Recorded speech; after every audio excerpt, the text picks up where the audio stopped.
Hari ini saya akan menjelaskan tentang keselamatan kerja di laboratorium. Walaupun di SMK belum ada lab kimianya, tapi kalian wajib untuk tahu apa saja keselamatan kerja di laboratorium. Yang pertama, mengenai alat-alat laboratorium dan kegunaannya, kemudian bahan kimia, sifat dan simbolnya. Yang ketiga, penanganan sampah dan limbah laboratorium serta keadaan darurat. Dan yang terakhir adalah petunjuk dan larangan di laboratorium.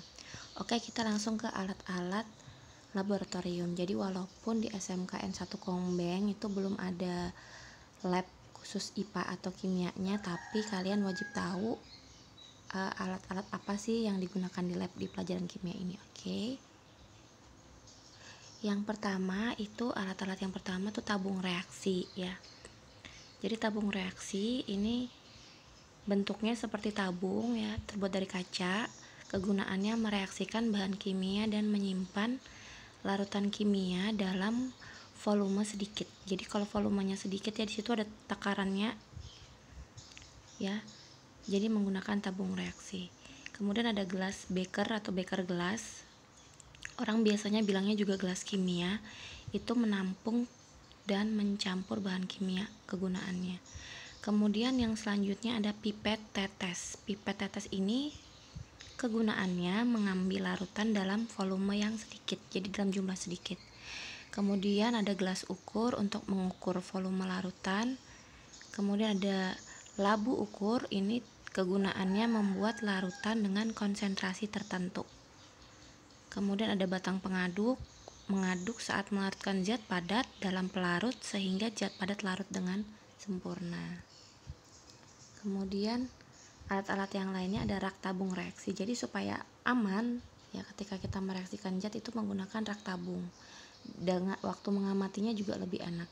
Sebagai tempat meletakkan tabung reaksi. Kemudian ada pembakar spiritus sebagai alat pembakar, ada corong kaca sebagai alat untuk menopang saat memindahkan larutan ke wadah lain supaya tidak tumpah.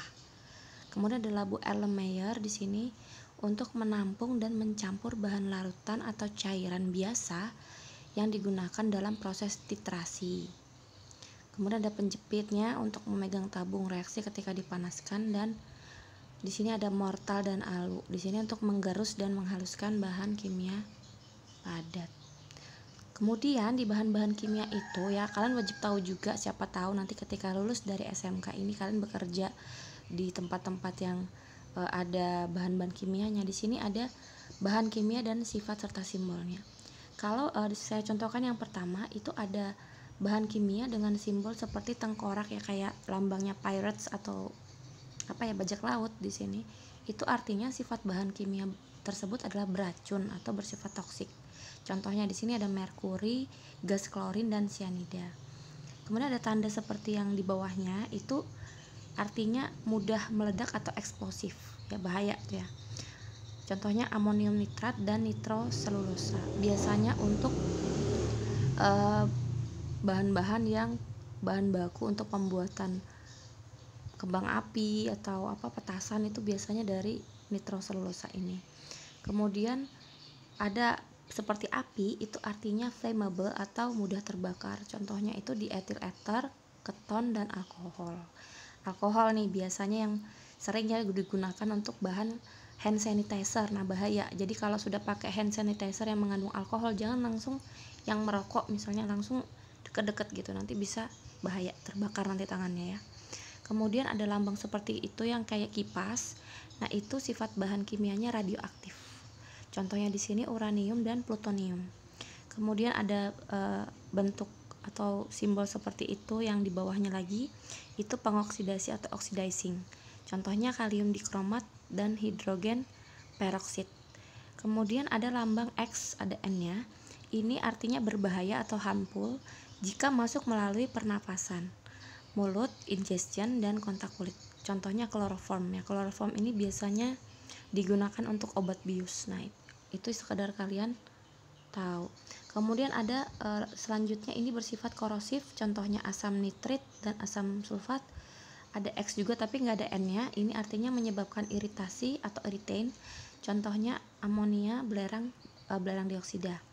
Kemudian yang terakhir adalah lambangnya itu seperti pohon yang kering kayak gitu ya. Itu artinya membahayakan lingkungan atau nature polluting. Contohnya perak nitrat, raksa 2 klorida. Oke, ini semoga bisa bisa dipahami. Terima kasih semua.